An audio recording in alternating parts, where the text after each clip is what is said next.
सर्वसाधारणपणे 4च्या आसपास मला तो निकाल कळला आणि 3:59 बरोबर असलेले क्लास 1 अधिकारी, मी क्लास 2 होतो, अगोदर तुकाराम म्हणून हाक मारायचे आणि 4 वाजता सर म्हणून हाक मारायला लागले.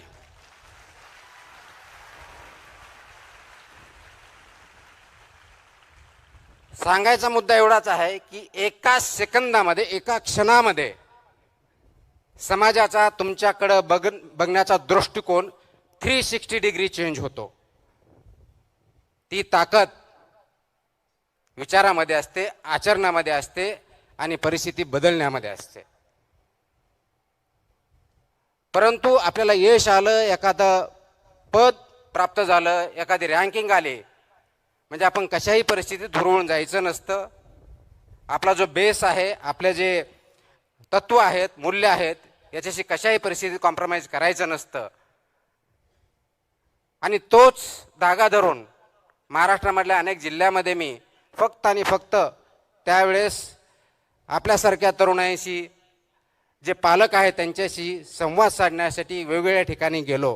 कारण माझी जॉईनिंग मसुरी इथल्या अकॅडमीमध्ये, नॅशनल अकॅडमी ऑफ ॲडमिनिस्ट्रेशन ज्याला आपण म्हणतो, ज्या ठिकाणी आमचं ट्रेनिंग होतं, ऑल इंडिया सर्व्हिस आणि सेंट्रल सर्व्हिसेसचं फाउंडेशन कोर्स होतं, ते ऑगस्टमध्ये जॉईन व्हायचं होतं. त्याच्यामुळे मे ते ऑगस्टच्या दरम्यानचा जो कार्यकाळ होता, त्या कार्यकाळामध्ये महाराष्ट्रातल्या जवळजवळ 15 जिल्ह्यामध्ये मी अनेक कार्यक्रमामध्ये सहभागी होऊन संवाद साधण्याचा प्रयत्न केला आणि त्याचाच एक भाग म्हणून अमरावतीला त्या काळात मी आलो होतो.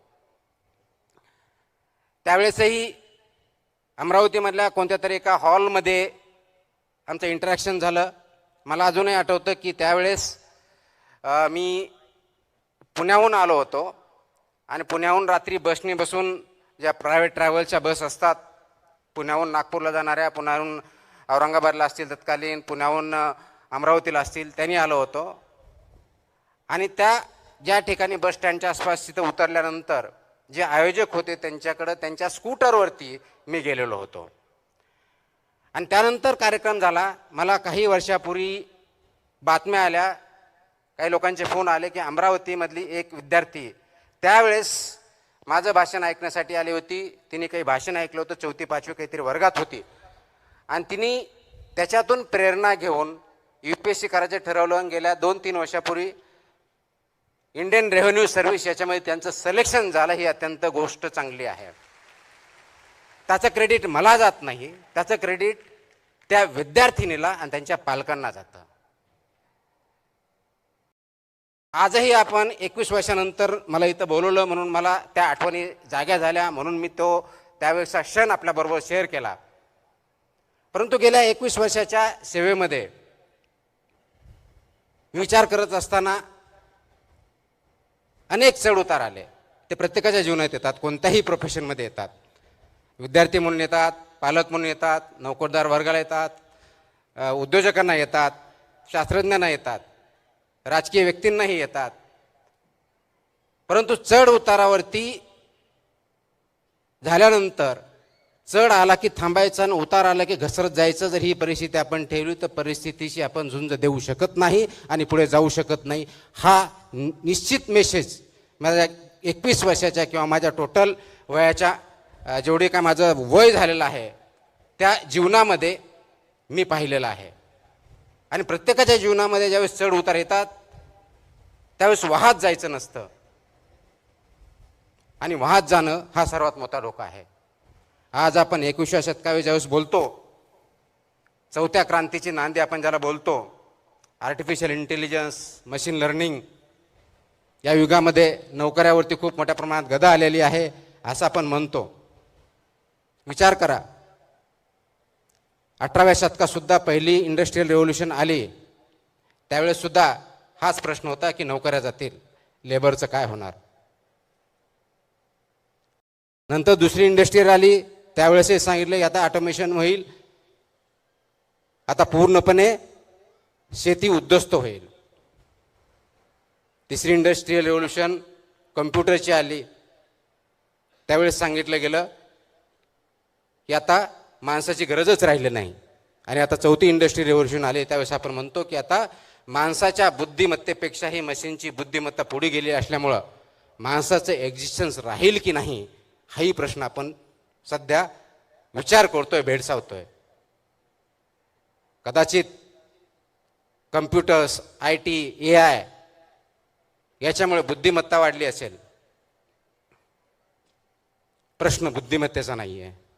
आज सर्वांना पडणारा प्रश्न आहे तो बुद्धिमत्तेपेक्षाही आपल्यामध्ये विवेक आहे का याचा.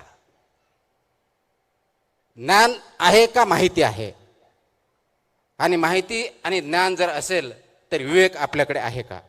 कारण माहिती तर आज आपल्या सगळ्याच्या मोबाईल फोनवरती आहे.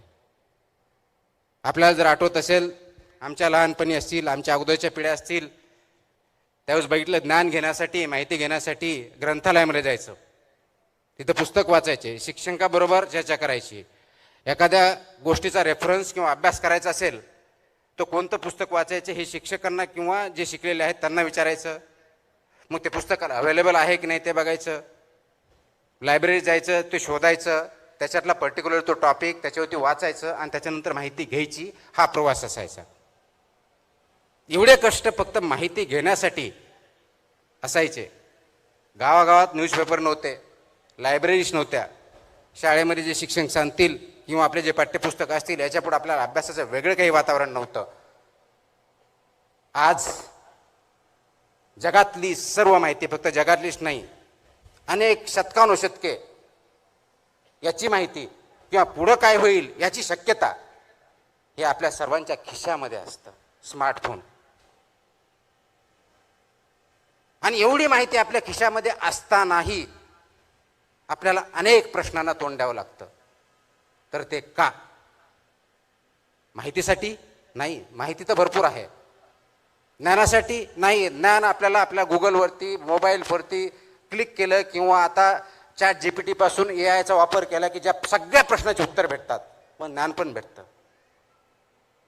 मग अशा परिस्थितीमध्ये जन जी असतील किंवा आता नवीन जन अल्फा असेल किंवा त्याच्या अगोदरची जनरेशन असेल, यांनी करायचं काय? तुमच्या माझ्यासमोर प्रश्न पडतो, यांच्या नोकऱ्या जातील. याच्या अगोदर 3 इंडस्ट्रियल रेव्होल्यूशन झाला त्यावेळेस कुणाच्या नोकऱ्या गेल्या नाही. नोकरीचं स्वरूप बदललं. आजही तीच परिस्थिती आहे. आणि म्हणून ज्ञान घेण्यासाठी जी धडपड करावी लागत होती ती आता करण्याची गरज नाही, कारण ते तुमच्या पॉकेटमध्ये अवेलेबल आहे. माहिती गोळण्यासाठी तुम्हाला प्रयत्न करण्याची गरज नाही, कारण ते तुमच्या फिंगर टिप्समध्ये अवेलेबल आहे. मग माहितीची गरज नाही, ज्ञान गोळा करण्यासाठी आपल्याला कष्ट करावं लागत नाहीत. पण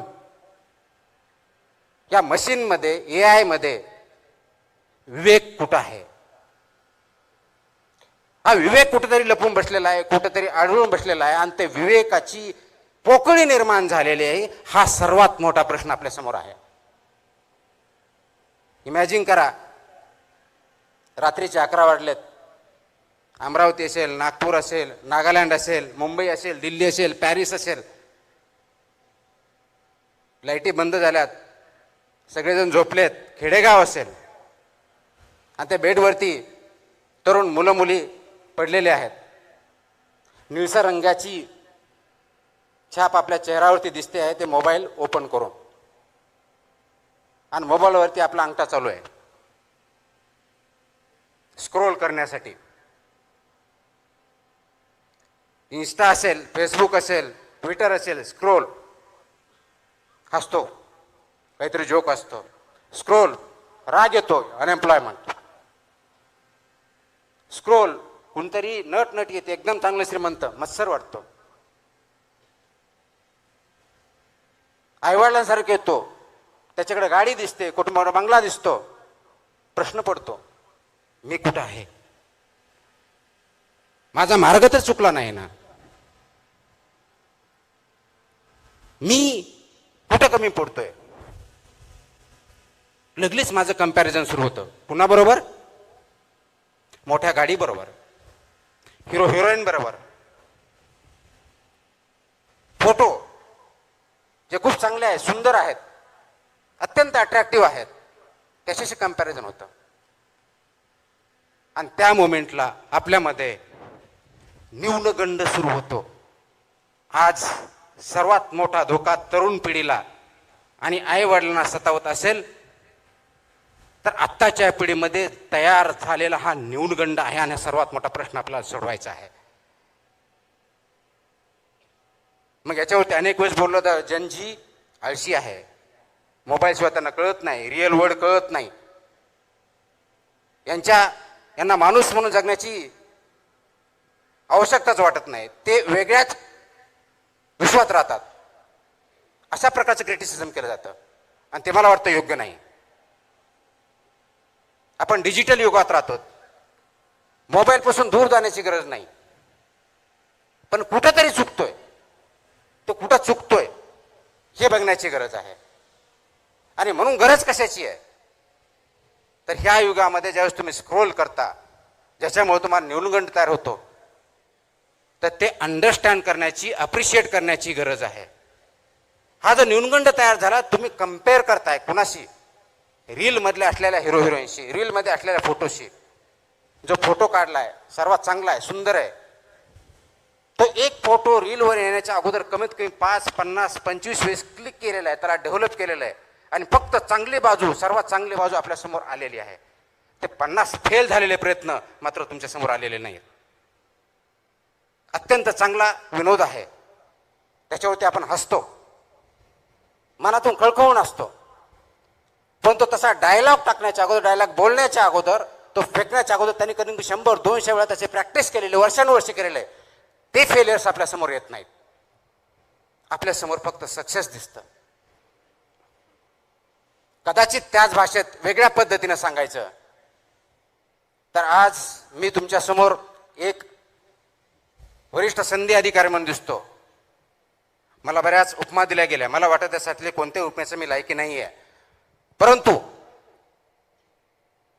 ज्यावेळेस मी यशस्वी झालो 2005, त्याच्या अगोदरपासून म्हणजेच 1997, 1998, 1999 या 3 प्रयत्नामध्ये मी फक्त इंटरव्ह्यू पर्यंत पोहोचू शकलो होतो. यशाने अपयशाने खचून गेलो होतो आणि म्हणून तुमच्या माझ्यासारखा विचार करताना हा मी विचार केला की नाही, आता 2000 आपण इंटरव्ह्यू झालो, सिलेक्शन नाही झालं, म्हणून आपल्या हातात काहीतरी असावं म्हणून विचार करून परत MPSC दिली 2000ची आणि त्याचा फायनल रिझल्ट 2003ला लागला. 4 वर्षे त्याच्यामध्ये गेली. आज कदाचित त्याच्यावरती विचार होऊ शकतो की ते योग्य होतं, अयोग्य होतं. आणि मग 2003ला रिझल्ट लागल्यानंतर मधल्या काळामध्ये मी लेक्चरशिप पण केली, वेगवेगळ्या नोकऱ्या पण केल्या आणि 2004चा अटेम्प्ट देऊन फायनल सिलेक्शन झालं. तर आज फक्त सक्सेस दिसतंय, याच्या पाठीमागचे फेलियर्स, अपयश, याचा अभ्यास आपण कधी करणार आहोत का? आणि ते अभ्यास जर केलं, कारण आज कदाचित माझा फोटो तुमच्या समोर येत असेल, तुम्ही बघण्याचा प्रयत्न करत असेल, मीडिया छापत असेल, काही व्यक्ती बोलत असतील, कुणी चांगलं बोलत असेल, कुणी वाईट बोलत असेल, तर यश याच्या अगोदर अपयश यायलाच पाहिजे याची गॅरंटी नाही, आवश्यकता नाहीये. पण अपयश आलं आणि तुम्ही जर माझ्याशी कम्पेअर करायला लागले, त्या हिरो हिरोईनशी कम्पेअर करायला लागले, बिलियनरशी कम्पेअर करायला लागले आणि तो न्यूनगंड आला आणि त्या न्यूनगंडावरून आपण चुकीचे निर्णय घेतले, तर ते मात्र शोकातिंगा या समाजाची ठरेल, तरुण वर्गाची ठरेल आणि ती शोकातिंगा आपल्या सर्वांना होऊन द्यायची नाही. यासाठी हा संवाद करणार आपल्या समोर आलेलो आहे मी.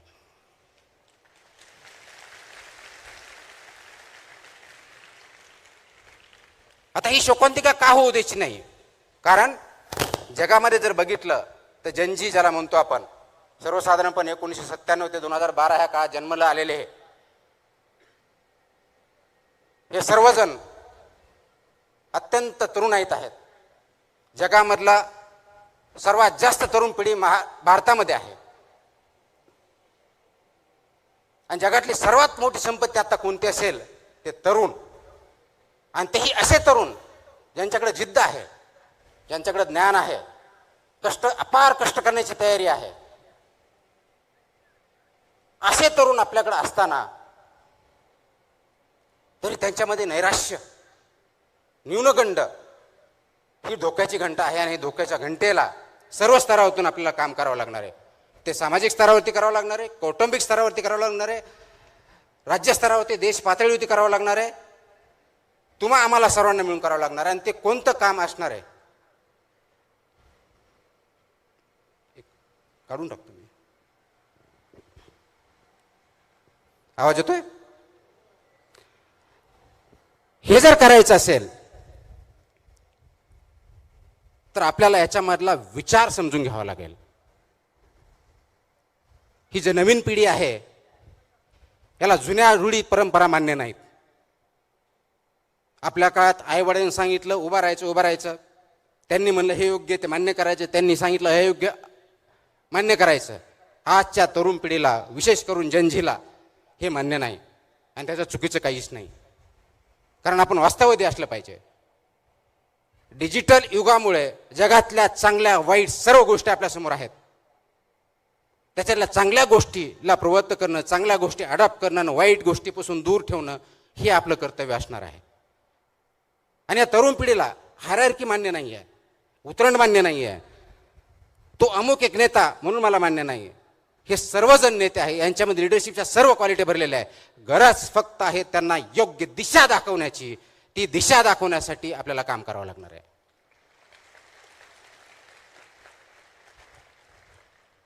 आणि म्हणून आज जी दशा आपण बघतोय, दशातून दिशाकडे कसं जायचं, आणि ही जर दिशा आपण दाखवू शकलो तर जगाला आपण दिशा दाखवून जगामध्ये आपली सार्वभौम सत्तेसारखं जगातला सर्वात पॉवरफुल राष्ट्र बनवायला जास्त वेळ लागणार नाहीये. आणि ते करण्यासाठी दिशा कशी द्यायची? कुणी म्हणेल आम्हाला नोकऱ्या भेटत नाहीत. अग्रीड, नोकरीसाठी प्रयत्न केलेच पाहिजेत. नोकरीसाठी प्रयत्न करताना, कारण नोकरी भेटली म्हणजे फक्त तुम्हाला पगार भेटत नाही, त्या पगारावर तुम्हाला प्रतिष्ठा पण भेटते, स्टॅबिलिटी पण येते, विचार पण येतात. आणि सर्वात महत्वाचं त्या नोकरीच्या माध्यमातून असेल तुम्ही समाजाला कॉन्ट्रीब्यूट करणं, तुमच्या हातून चांगलं काहीतरी घडणं हे अपेक्षित असतं. त्यासाठी नोकरी आवश्यक असते. परंतु फक्त नोकरी एवढ्या पुरतं पाठिंबा न लागता नोकरी मागण्याबरोबरच नोकरी देणारे पण तयार होणं गरजेचं आहे. कारण ते सरकारी नोकरी असेल का प्रायव्हेटमध्ये, त्याला लिमिटेशन्स आहेत. म्हणून उद्योजक पण बनवावे लागतील. पण सर्वजण उद्योजक बनवू शकत नाहीत. काही जणांना शास्त्रज्ञ पण बनावं लागेल, काहींना शिक्षक बनावं लागेल, डॉक्टर बनावं लागेल, इंजिनियर्स बनावं लागेल. वेगवेगळ्या क्षेत्रामध्ये संधी आहेत. परंतु सर्वात महत्वाची जी गोष्ट आहे ती फक्त नोकरी देणं किंवा नोकरी तयार करणं एवढे नाही, तर समाजामध्ये विचार करण्याची प्रवृत्ती जोपासावी लागेल आणि वाढवावी लागेल. कारण आज फास्ट फॉरवर्ड स्क्रोलिंग, व्हॉट्सअप आलं की पुढे फॉरवर्ड करणं, या युगामध्ये आपण विचार करण्याचं थांबवलं आहे. तर विचार जो थांबवला आहे त्याला थांबवून विचार करण्याची प्रवृत्ती वाढीस घालावी लागेल. त्यासाठी आज आपल्याला विचार मंथन करावं लागेल आणि ते आपण सर्वांमध्ये बिंबवणं गरजेचं आहे. आपण जीवनामध्ये काम करत असताना, लहानपणापासून मोठे होत असताना आई वडिलांबरोबर इंटरॅक्शन करतो, समाजामध्ये वावरतो, मित्रांबरोबर चर्चा करतो. दिवसभरातले 24 तास जे असतात ते कोणत्या ना कोणत्या कार्यामध्ये आपण मग्न असतो. ते काम असतं की नसतं भाग वेगळा, मग्न असतो. एक स्टडी आहे, त्या स्टडीमध्ये असं सांगितलं की इंडियामधला तरुण सर्वसाधारणपणे दिवसातले 7 ते 9 तास हा स्क्रीनवरती घालतो. 7 ते 9 तास. आता 7 ते 9 तास ज्यावेळेस स्क्रीनवरती घालतो, त्या स्क्रीनवरती एक स्क्रोल केल्यानंतर, एक अंगठाने एका बोटाने तुम्ही एक स्क्रोल केल्यानंतर किंवा फॉरवर्ड केल्यानंतर विचार करतो का की आज ज्या जोकवरती मी हसलोय त्याचा अल्गोरिदम ऑलरेडी तिथं टिपलं जात आहे. ज्या फोटोवरती मी नॉट लाईक म्हटलंय तो परत आपल्यासमोर येणार नाहीये. ज्याच्यावरती मी टीका केली आहे ते रील्स मला परत भेटणार नाही आहेत. ज्याला मी लाईक केलंय ते सर्व माझ्यासमोर येणार आहेत. आणि हे 2-3 दिवस झालं की आपल्या मोबाईलवर फक्त आणि फक्त आपल्याला जे आवडतं तेच रील्स यायला, बातम्या यायला, स्क्रोल्स यायला चालू होते. आणि मग आपण स्वमग्न होतो त्याच्यामध्ये. 2 तासाचे 4 तास, 4 तासाचे 9 तास, 9चे 12 तास काय होतात कळत नाही.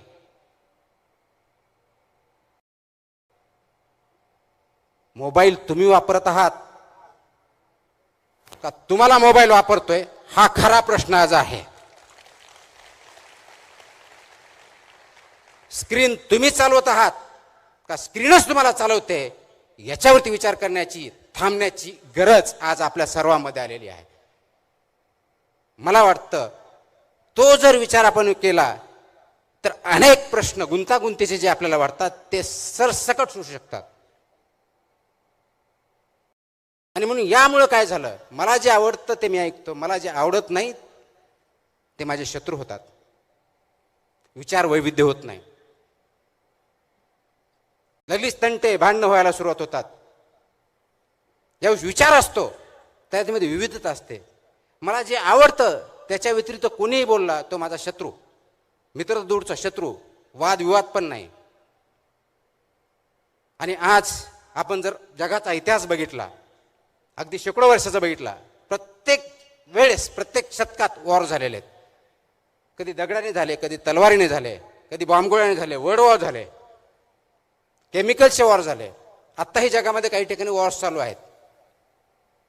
पण आज सर्वात मोठं अस्त्र आणि शस्त्र आपल्याकडे जर असेल जगामध्ये आणि ते वापरलं जात असेल युद्धाच्या भूमीवरती, तर ते विचारांचं शस्त्र आहे. आणि तो विचार ह्या रील्सच्या माध्यमातून, अल्गोरिदमच्या माध्यमातून तुमच्यापर्यंत पोहोचवला जातोय. तुमचा डोपामाइन इन्क्रीज केला जातोय. आणि हे सगळं अल्गोरिदम सिलिकॉन व्हॅलीमध्ये ज्या कंपन्या बनवतात त्यांना 100% माहिती आहे. आणि त्या अनुषंगानेच हे अल्गोरिदम बनवलेलं आहे, ह्या रील्स बनवलेल्या आहेत.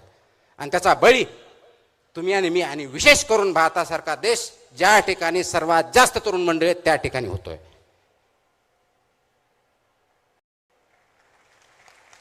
आपण गुलामगिरीच्या बद्दल बोलतो, मला स्वातंत्र्य आहे म्हणतो. स्वातंत्र्यामध्ये आपण आहोत, यस. ब्रिटिशांकडून स्वातंत्र्य भेटलं, गुलामगिरीतून स्वातंत्र्य भेटलं. पण तुमचे विचारच जर तुमचे नसतील तर तुम्ही मुक्त आहात का? का एका गुलामगिरीतून जाऊन, फिजिकल कष्टाच्या गुलामगिरीतून जाऊन विचारांच्या गुलामगिरीत तुम्ही आणि मी गुरफटले गेलोत का? याच्यावरती विचार करणं, कार्य करण्याची वेळ आलेली आहे.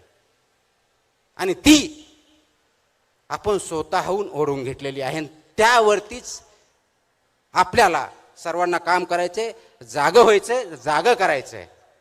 आणि म्हणून अल्गोरिदम जे आपल्याला आवडतं तेवढंच न बघता, फक्त माहिती न घेता, फक्त नॉलेज न घेता, इथंच विवेक जागा करायचा आहे, इथंच विवेकवादी विचार करायचा आहे. इथं थोडं थांबायचं आहे, पॉज घ्यायचा आहे. मी अनेक वेळेस बोलतो, पॉज घ्या.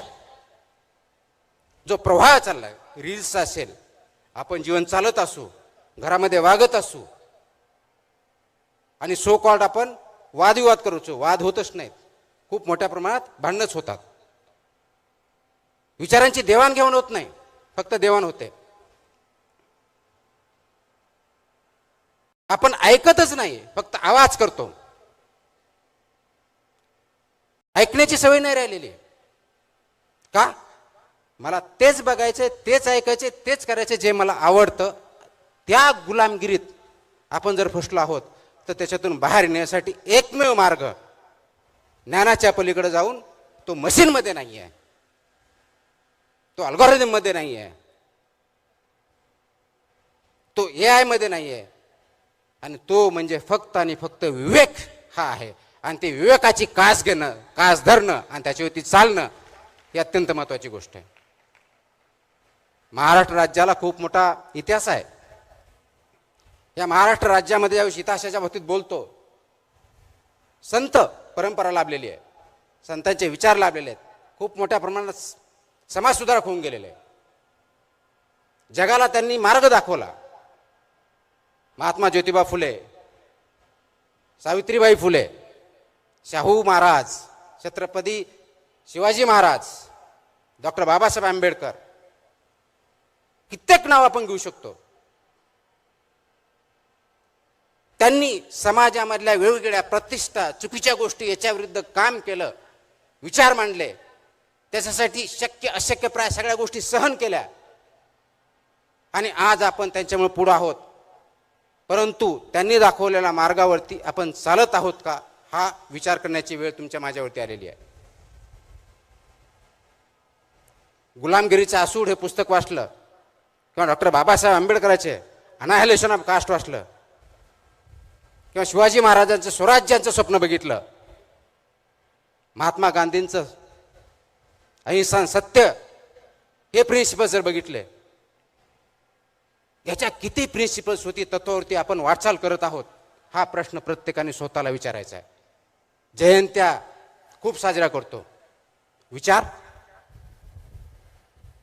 कारण जयंत्या साजरा करण्यासाठीही फक्त फूल, त्याचे रील आणि रील फॉरवर्ड याच्या पलीकडे आपण जात नाही. पण त्यांचे विचार आचरणासाठी आपण काय करतोय, हा खरा प्रश्न आहे. आणि ह्या विवेकवादी होण्यासाठी आपल्याला थोडं थांबावं लागेल. आपला जो फ्लो चाललाय त्याला स्लो करावा लागेल. मलाही अनेक वेळेस असं बोललं जातं, खूप जणांनी बोलतात आणि चांगल्या भावनेतून बोलतात, तुम्ही प्रवाहाच्या विरुद्ध का नेहमी जाता. पाण्यात नदीत राहून मगरीशी वैर घ्यायचं नसतं, हाही मला सल्ला दिला जातो. आपण सिस्टमचा भाग आहेत, तर सिस्टमची वैर घेऊन तुम्ही काय करणार, बदल्यापेक्षा दुसरं काही भेटणार नाही, हेही मला सांगितलं जातं. आणि खरा प्रश्न तिथंच आहे. ना मी सिस्टमच्या विरोधात असतो, ना मगरीशी माझं वैर असतं, ना मला कुणाविरुद्ध काही भांडण करायचं असतं. माझा प्रश्न असतो की जो प्रवाह आहे, ज्या दिशेने चाललाय, ज्या वेगाने चाललाय, ज्या उद्देशाने चाललाय, तो योग्य आहे का अयोग्य आहे, याच्यावर आपण थोडं थांबूया. 10 सेकंद, 5 सेकंद, 15 सेकंद, 30 सेकंद एवढा विचार करूया. आपण करतो का? तुम्ही स्वतःला प्रामाणिकपणे आता एक प्रश्न विचारा. एक 10 सेकंद मी पॉज घेतो.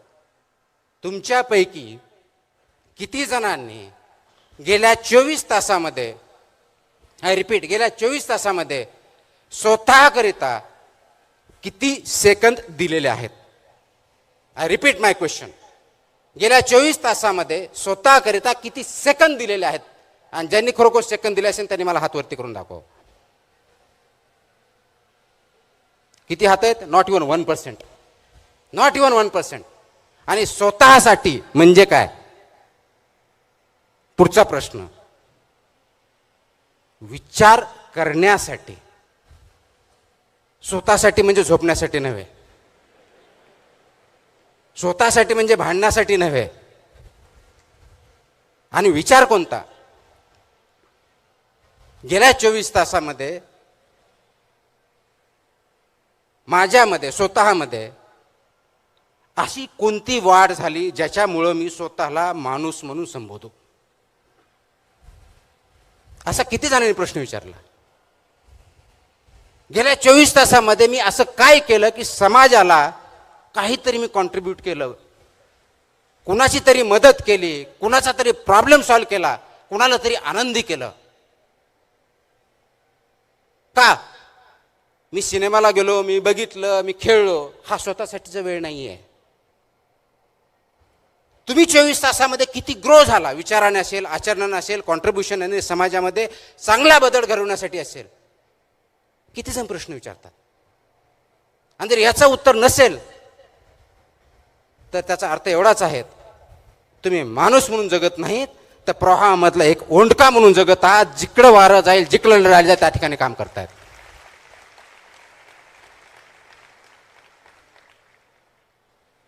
आता निर्णय तुम्हाला घ्यायचा आहे, तुम्हाला ओंडका म्हणून जगायचं आहे का त्या प्रवाहामधला मासा जिवंत आहे, अगदी प्रवाहाच्या विरुद्ध उड्या मारून हवे तिथं हवा तसा जगू शकतो त्या माशाप्रमाणे जगायचा? हा निर्णय प्रत्येकाने स्वतःच्या बाबतीतला घ्यायचा आहे. ओंडक्याला अस्तित्व नाहीये. लाट आली तिकडे जाईल, मोठी लाट आली तर नदीच्या बाहेर पडेल, संपला. माशाला अस्तित्व आहे, तो जिवंत आहे म्हणून तो उड्या मारतो, ज्या ठिकाणी जायचे त्या ठिकाणी जातो, ज्या ठिकाणी अन्न खायचे त्या ठिकाणी खातो. पण हे करत असताना नदी पोल्युशन करत नाही, प्रदूषित करत नाही, एन्व्हायरमेंटचा प्रोटेक्ट करतो, डायव्हर्सिटी बघतो. आपण करतोय? खूप मोठा प्रश्न आहे. मग तुमच्यामध्ये असा प्रश्न विचारेल की तुम्ही नवीन पिढीवरती टीका करताय. मी बिलकुल टीका करत नाही. रादर नवीन पिढी जी आहे ती अत्यंत हुशार आहे, कष्टाळू आहे, इनोव्हेटिव्ह आहे, नाविन्यपूर्णता त्याच्यात आहे. म्हणजे हे सगळं असतानाही हे प्रॉब्लेम का, हा प्रश्न मला पडतो, शासनालाही पडतो, समाजालाही पडतो, आईवडिलांनाही पडतो. आणि हे सगळं असल्यामुळे आणि याच्यावरती मात करण्यासाठी आपल्याला जी गरज आहे ती दिशा दाखवण्याची, ती दिशा कशी दाखवणार हा आपल्या समोरचा प्रश्न आहे.